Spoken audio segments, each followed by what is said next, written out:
Nous sommes mardi 15 juin 2021. Bienvenue à cette édition au sommet de ce journal à l'Institut biblique Oliab du centre de la Padoue. 23 compétences ont été mises à la disposition du conseil régional de Bogodogo pour soutenir les pasteurs dans les églises. Mesdames, Mesdemoiselles, Messieurs, bonsoir. Merci de vous informer sur la télévision de la famille. Chose promise, chose due, l'association des jeunes Fassoïs a procédé au lancement de la journée de la promotion de l'entrepreneuriat. À l'occasion, des bons de 100 000 francs CFA ont été remis à 10 jeunes afin de les booster dans leur entreprise. Le coffret du jeune tireur, la carte verte Fassoïs sont entre autres deux concepts qui ont été lancés en vue de promouvoir l'entrepreneuriat jeune. On voit cela dans ces images de Gédéon Tapsova. Elle était vivement attendue par plusieurs jeunes. La journée de la promotion de l'entrepreneuriat de la jeunesse Fassoïs a été lancée officiellement par le ministre en charge de la jeunesse. Et pour les initiateurs de cette activité, il s'agit de soutenir les jeunes dans la mise en place de leurs projets à travers le concept « Un jeune, un mentor ». Vous conviendrez avec moi que la problématique de l'employabilité des jeunes est un phénomène très crucial au Burkina Faso, et d'où en tout cas cette vision de créer des initiatives pour soutenir les jeunes pour qu'ils puissent avoir ne serait-ce que des petits projets à faire et pouvoir se débrouiller mieux dans la vie. C'est dans cette dynamique que nous avons en tout cas voulu lancer la présente journée de promotion de l'entrepreneuriat de la jeunesse Fassoïs pour donner le temps et poser des actes concrets. Et nous pensons que cette contribution à travers le mentoring pourra quand même permettre à ces gens de trouver de quoi faire et permettre de booster un peu le développement au niveau de la base. Des appels à projets qui sont lancés et également d'identification des métiers porteurs que nous sommes en train de le faire pour pouvoir canaliser, orienter, regrouper les activités dans le domaine de l'auto-emploi.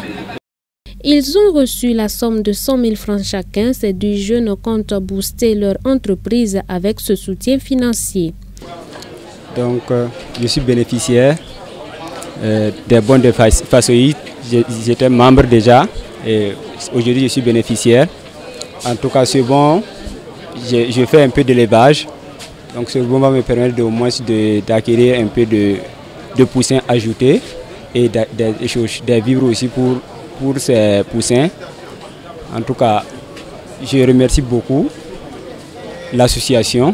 Pour la représentante des parrains, l'entrepreneuriat étant la solution de premier rang pour éradiquer le chômage des jeunes, l'association des Fassoïs vient avec une bouffée d'air nouveau, quoi de plus normal que de les accompagner. En tant que marraine,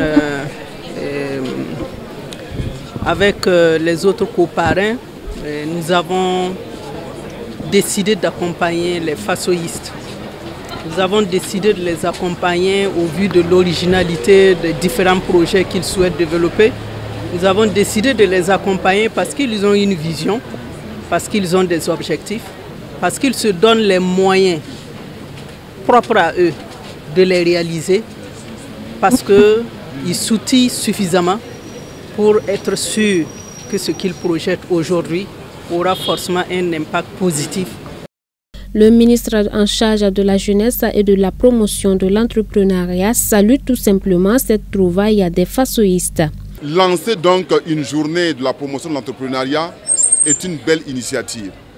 Et ils n'ont pas seulement lancé, ils ont joint et donc cette parole-là à l'acte, en faisant en sorte que 100 jeunes puissent avoir donc pour démarrage au moins 100 000 francs pour pouvoir donc démarrer.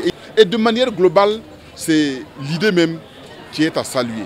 Vous avez vu aussi qu'ils ont installé donc un club donc de jeunes entrepreneurs Fassoïs qui vont accompagner donc tous ces jeunes qui vont avoir donc des petits soutiens. Alors cela vient en complément à toute la mission que nous avons donc au niveau du ministère. Je suis très fier que des particuliers, une association puisse avoir cette idée. Cette cérémonie a aussi abrité le lancement du club des jeunes Fassoïstes chargés d'accompagner les jeunes mentorés dans le développement de leurs projets. Le coffret du jeune tireur et la carte verte Fassoïstes sont aussi des concepts qui ont été lancés à l'occasion. Dans le registre ecclésiastique, le séminaire de formation des responsables de l'Association des servantes de Christ a refermé ses portes dimanche dernier sous la présidence du Dr Jephté Sawadogo, trésorier général du Conseil général de l'Église des Assemblées de Dieu du Burkina Faso. Quels ont été les grands points de ce culte de clôture? Élément de réponse avec Daniel Ouedraogo, Odette Zouangena.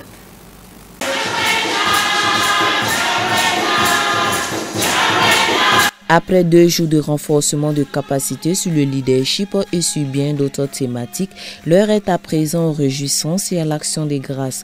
Les connaissances acquises auraient été très bénéfiques pour ces participantes si l'on s'en tient à leur dire. Par devoir de redevabilité, les 700 responsables de l'ASC se disent aptes à transférer ces compétences aux femmes de leurs régions respectives. On a travaillé en atelier. Et au niveau de l'atelier des présidentes, on a reçu vraiment un renforcement de capacité. On nous a parlé du leadership chrétien qui prend en compte la planification des activités, la gestion des biens et la conduite des réunions. Vraiment, je rends grâce à Dieu pour tout ce que nous avons appris. En tout cas, je suis très contente. Et dans mon rôle, je ne savais même pas comment on rédige une lettre et un procès verbal. Mais à travers cette formation, j'ai pu avoir quelque chose. Et je pourrais aider ceux de Tenado afin qu'eux aussi puissent le faire. Tout a été vraiment bénéfique, que ce soit le message d'ouverture, la formation. Bon, comme j'étais présidente, on a reçu la formation pour les présidentes. En tout cas, la formation était de taille et il fallait vraiment ça. C'est vrai qu'il y en a qui y sont déjà et qui travaillent, mais ça a renforcé nos capacités pour pouvoir en tout cas faire l'œuvre de Dieu, une œuvre de qualité. Tout en congratulant ces valeureuses femmes pour leur initiative et leur abnégation, le trésorier général du Conseil général des ADBF, le Dr Jephté Sawadogo, qui a eu l'insigne honneur de clôturer ce séminaire, n'a pas omis de les encourager à mettre en pratique ce qu'elles ont reçu. Nous voulons rendre grâce à Dieu pour cette initiative qui permet donc aux femmes des régions d'être formées pour mieux faire leur travail.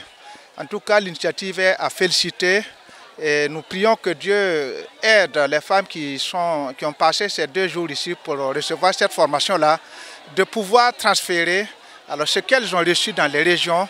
Et nous sommes certains que si elles arrivent à le faire, nous allons voir qu'au niveau des régions, il y aura une amélioration dans les prestations, dans les activités donc, de ces femmes-là. Si les participantes attestent tout le bien fondé de l'activité, ce n'est sûrement pas les organisatrices qui contrediront cet état des faits. C'est donc à cœur joie que la première responsable de l'ASC nationale a manifesté toute sa reconnaissance au Tout-Puissant qui a agi au-delà de ses espérances. Au compte des résultats atteints, on note qu'une dizaine d'engagements a été assortis de cette rencontre. Ensemble, nous avons pris un engagement de ne plus jeter un sachet à terre. Toute ordure que nous aurons entre les mains, nous mettrons cela dans nos sacs et nous le jetterons dans les poubelles pour que ceux qui s'occupent de ces ordures-là puissent venir les ramasser et aller mettre à un endroit convenable. Nous avons aussi pris l'engagement de mettre en pratique ce que nous avons reçu au niveau des sous-régions et des églises locales. Et je sais que le Seigneur va aider les responsables régionaux à organiser et à réussir comme ce que nous l'avons fait et ce que nous avons vécu. Un plastique reste 1000 ans en terre. J'abonde dans le sens de Madame Claudine, la présidente, et soyons vraiment propres pour conserver notre environnement. Et c'est un peu le reflet de ce que nous sommes, cette propreté extérieure. Tenu du 11 au 13 juin 2021, ce séminaire de formation fut un pari gagné pour les membres du bureau national de l'ASC, ce qui n'est pas une fin en soi, car d'ores et déjà les yeux sont rivés sur l'organisation du séminaire national des jeunes filles, une activité prévue du 28 juillet au 1er août 2021 et ce en collaboration avec la JAD nationale. Moment propice pour Claudine Caboret de lancer un vibrant appel aux parents pour une participation massive de leurs enfants. Je vous l'annonçais en titre, l'Institut biblique Oliab du centre de la Padoue a donné son verdict dimanche dernier. 23 lauréats ont reçu leur parchemin de fin de formation, les rendant ainsi aptes à servir le Seigneur auprès des pasteurs. On voit cela dans ces images de Soré Delouendé.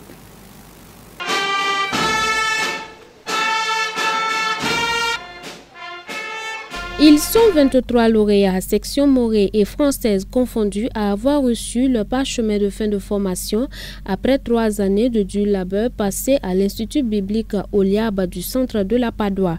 Au terme de cette formation, ces lauréats de la 7e promotion se disent aptes à œuvrer pour la grande commission de Christ. Je suis dans la joie, je suis heureuse. Je rends grâce à Dieu pour ce qu'il a fait pour moi. Durant ces 3 ans, ce n'était pas évident. Mais parmi ces 3 ans, Dieu m'a gardé, Dieu m'a secouru. Entre-temps, j'ai voulu même abandonner, mais par la grâce de Dieu, j'ai pu continuer jusqu'à la fin. C'est un sentiment de joie que j'ai présentement. Je rends grâce à Dieu pour ce qu'il a fait pour moi. Je compte vraiment œuvrer pour l'œuvre de Dieu. Je ne compte plus sommeiller comme avant. Je compte vraiment aider le pasteur. Ce que je ressens, c'est de bons sentiments d'avoir pu suivre une formation qui a duré 3 années. Et aujourd'hui, c'est le couronnement. Nous rendons réellement grâce à Dieu pour tout ce qu'il a fait dans nos vies. Nous avons abordé durant cette formation plusieurs thèmes qui nous permettent d'aborder effectivement plusieurs domaines sur le terrain. Donc tout dépendra effectivement de comment est-ce que nous serons employés par nos responsables spirituels, puisque nous sommes des gens qui doivent assister le travail. Il est le directeur de l'Institut biblique Oliab, centre de la Padoue, et salue le courage et l'abnégation des lauréats. Pour le pasteur Jean Kaboré, avec les 18 modules développés pendant ces 3 années, ces Oliabistes sont parés pour relever des défis. Ils ont bénéficié de plusieurs formations par rapport à la Bible, l'étude de la Bible, par rapport à la théologie, par rapport à la société, à la famille. Alors, comment savoir vivre, l'approche. Alors, ils ont reçu plusieurs formations qui les permettent d'être équipés pour pouvoir servir Dieu dans la société et dans les églises. Oui, ils ont pris l'exemple de Néhémie, qui était un vrai bâtisseur des murailles de Jérusalem. Et je crois fermement que le Saint-Esprit va les aider pour qu'ils soient des vrais bâtisseurs du royaume de Dieu aux côtés de leurs pasteurs dans les églises, dans l'évangélisation, dans la société, afin de bâtir le royaume de Dieu par l'assistance du Saint-Esprit. Le message de la parole de Dieu a été donné par le pasteur Benjamin Minungou, se basant sur le nom de baptême de la promotion, intitulé « Les bâtisseurs » selon Néhémie, le chapitre 2 au verset 18. L'orateur a invité ses nouveaux auxiliaires de pasteurs à sonder la volonté de Dieu et à surtout être sensibles aux choses de Dieu. Vous allez avoir vos diplômes, vous allez les poser à la maison et vous allez dire que moi j'ai fait l'Oliab. Quelle année? Voilà mon diplôme. Mais ce diplôme-là aurait servi à quoi? À quoi ça aurait servi? C'est dès maintenant que Dieu t'interpelle, que tu dois commencer avec la connaissance reçue à te mettre au service de ton pasteur dans ton église pour œuvrer pour le bien de l'église. Et pour le président de la région ecclésiastique de Borodogo, c'est avec joie qu'ils accueillent ces nouvelles compétences qu'ils apporteront un plus dans l'œuvre du Seigneur. Et nous sommes très réjouis que des gens s'engagent pour apprendre à connaître Dieu et à le servir. Donc c'est une grande joie pour la région et nous les félicitons. Notre souhait c'est qu'ils puissent être utiles aux églises qui les ont envoyés. Parce que, comme l'a dit le prédicateur, ils doivent servir, ils doivent se lever et bâtir. Parce que nous en avons besoin. Et vu l'état moral de notre société, vu le comportement, vu la diminution même de la foi, nous avons besoin que des gens suscitent, soient là pour, comme des stimulants des autres pour qu'ils puissent aller de l'avant, pour qu'ils puissent travailler, pour qu'ils puissent servir le Seigneur. Parents, amis, peuple de Dieu ont été tous témoins de ces moments de couronnement Les bâtisseurs, c'est le nom de baptême de cette 7e promotion de l'Institut biblique du centre de la Padoue.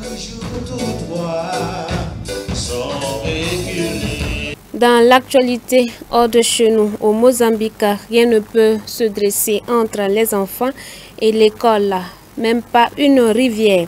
Tous les matins, des collégiens doivent naviguer sur des canoës pour rejoindre leur école. Voyons cela ensemble dans cet élément. Tous les matins, au Mozambique, une quarantaine de collégiens embarquent sur des canoës. Non, ce n'est pas un cours de sport, ils traversent la rivière pour aller à l'école. Ce côté de la rivière n'a pas d'école secondaire. Nous sommes obligés de traverser pour étudier à Mandi. Pour les filles particulièrement touchées par l'analphabétisme au Mozambique, aller à l'école permet d'échapper à un mariage prématuré. J'étudie à Mandi. Je passe tous les jours ici et maintenant je traverse cette rivière en canoë pour me rendre à l'école. À 15 ans, Egese a échappé au mariage à la fin de l'école primaire. Maintenant, pour poursuivre ses études, elle a un autre défi. Marcher 14 km et traverser une rivière de 50 mètres de large en canoë. La traversée n'est pas sans risque. Les écoliers naviguent sur des pirogues de fortune en troncs d'arbres. La deuxième partie du trajet se fait à pied, avec de l'eau jusqu'aux genoux, parfois jusqu'à la taille.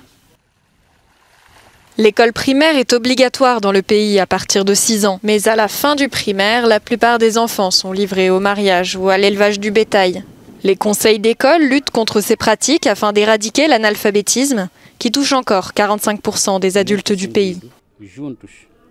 Nous portons ce combat contre l'analphabétisme, même s'il faut pour cela que des enfants traversent la rivière.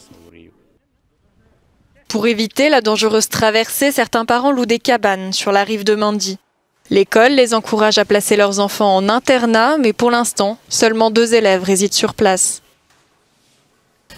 Après le sommet de l'OTAN, Joe Biden s'apprête à rencontrer Vladimir Poutine ce mercredi à Genève, alors que les relations entre les deux puissances sont au plus bas. La traditionnelle photo de famille lors du sommet de l'OTAN à Bruxelles, avec un nouveau visage cette année, celui de Joe Biden. Le nouveau président américain est venu réaffirmer l'engagement des États-Unis dans l'Alliance Atlantique. Sa tournée européenne s'achèvera ce mercredi à Genève par une rencontre très attendue avec le président russe Vladimir Poutine, avec lequel il entend mettre les choses au clair après plusieurs mois de relations crispées. Je vais faire comprendre au président Poutine, dit-il, qu'il existe des domaines dans lesquels nous pouvons coopérer s'il le souhaite. Et s'il choisit de ne pas coopérer et agit comme il l'a fait dans le passé en matière de cybersécurité et d'autres activités, alors nous répondrons. Vladimir Poutine, de son côté, s'est également exprimé dans une interview avant le sommet. Le président russe a évoqué des domaines d'intérêt mutuel entre les deux pays. Nous avons, dit-il, une relation bilatérale qui s'est détériorée et qui a atteint le point le plus bas de ces dernières années. Cependant, il y a des questions qui peuvent être traitées de manière efficace et effective dans l'intérêt des États-Unis et de la Russie. Mais il y a aussi des positions qui semblent irréconciliables entre les deux grandes puissances, notamment les velléités d'expansion russe qui s'étaient traduites en 2014 par l'annexion de la Crimée. Washington s'inquiète également de la collaboration de plus en plus étroite entre Moscou et Pékin, tant sur le plan politique que militaire. Pour Joe Biden, il s'agit d'une nouvelle dimension et d'un défi sérieux pour l'OTAN. Le locataire de la Maison-Blanche, à l'instar de ses partenaires de l'Alliance Atlantique, pointe également les menaces russes et chinoises en matière de cybersécurité ou les atteintes aux libertés et aux droits humains. Autant de sujets épineux que Joe Biden compte aborder à Genève avec Vladimir Poutine. Et pendant ce temps, alors que Benjamin Netanyahou a dû céder son poste de Premier ministre d'Israël à Naftali Bennett après 12 ans de règne interrompu, quel bilan sécuritaire peut-on tirer de ces actions? Suivons cela ensemble dans cet élément. C'est sans doute l'image que le Premier ministre sortant, Benjamin Netanyahou, voudra que l'on garde de lui. L'image de Monsieur Sécuritaire. Et pourtant, lui, le sécuritaire, se montre davantage pragmatique que va en guerre et agit lorsqu'il n'en a plus le choix, du moins sur la scène gazaoui. 27 décembre 2008. Alors chef de l'opposition, au cœur de l'opération Plomb durci, il annonce être le seul à ramener le calme dans Gaza. Il prend la tête du gouvernement le 31 mars 2009. 3 ans plus tard, il doit gérer sa première guerre à Gaza, opération pilier de défense.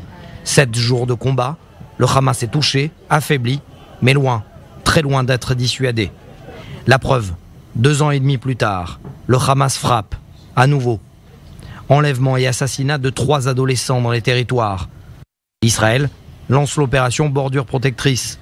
Des dizaines de soldats morts sur le champ de bataille, 2 kidnappés, Oron Shaul et Hadar Goldin, toujours entre les mains du Hamas. Entre-temps, Netanyahou opte pour une stratégie plus ferme contre l'Iran et contre ses lieutenants. Il part seul combattre l'accord nucléaire au Congrès américain. Une lutte qui passe aussi par l'élimination d'ingénieurs nucléaires iraniens par le Mossad, selon des sources étrangères. Une guerre de l'ombre mise en lumière par Netanyahou lui-même en juillet 2018. Quelques mois plus tôt, plus d'une demi-tonne d'archives du programme nucléaire iranien étaient dérobées en plein cœur de Téhéran. La guerre contre l'Iran, c'est également ces centaines de frappes de l'armée de l'air pour empêcher que la Syrie ne devienne un Liban numéro 2. Il sera reproché d'ailleurs à Benjamin Netanyahou de rompre avec la politique d'ambiguïté. Reproche aussi contre sa politique pragmatique en pleine intifada des couteaux. Le Premier ministre cède sous la pression des Jordaniens et renonce au portique de sécurité à l'entrée du mont du Temple à Jérusalem, après une attaque mortelle à l'arme de poing contre 2 policiers. Plus de 12 ans consécutifs passés à la tête du gouvernement, conclus par une opération gardien du mur contre un Hamas, qui aura réussi à transformer une guerre idéologique en guerre de religion, y compris à l'intérieur du territoire israélien. 2009-2021, le règne sécuritaire de Benjamin Netanyahou restera pour autant l'une des décennies les moins meurtrières de l'histoire du pays. C'est cet élément qui met fin à cette édition. Je rappelle pour vous le titre phare de ce journal à l'Institut biblique Oliab du centre de la Padoue. 23 compétences ont été mises à la disposition du Conseil général de Bogodogo pour soutenir les pasteurs dans les différentes églises. Vous nous avez reçus depuis la ville de Koudougou. Bonsoir chez vous, demeurez bénis en Christ Jésus. Xavier Wedraogo a réalisé ce journal.